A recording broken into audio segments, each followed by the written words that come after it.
So does an offsite have to be offsite? I don't think I'll get into the dictionary definition of an offsite, because the fact is many offsites now aren't offsite. Many are at a corporate headquarters location. Let's talk about this a little bit. When I started doing offsites 3 decades ago, we spent a lot more time getting on planes and going to remote locations. I think those events still happen. I think they're fewer and farther between than they used to be. Many corporations now do offsites in a hotel near their corporate headquarters. If they're a suburban corporation, they may go into the city and stay overnight at a downtown hotel. But I think many, many more offsites now are driving distance than flying distance.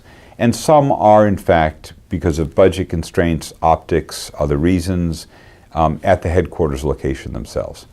So I think if you can get away, if you can get out of the building, it's a good thing to do. It gives people a different perspective. It's not their normal meeting place. Gets them in a bit of a different mindset. And most important, it gets them away from their office. So the probability of somebody being called away to have to deal with something on an urgent basis becomes smaller the further you are away. I think it's always a good idea to give people some kind of change of venue. So even if you can't be off-site, even if you have to be at the headquarters location, try to meet in some room where you don't normally meet. Go into a training center, go into somebody else's conference room, go to a different part of the headquarters campus. Try to get the group to some place that's not their normal venue. It really helps break them out of their routine modes of thinking.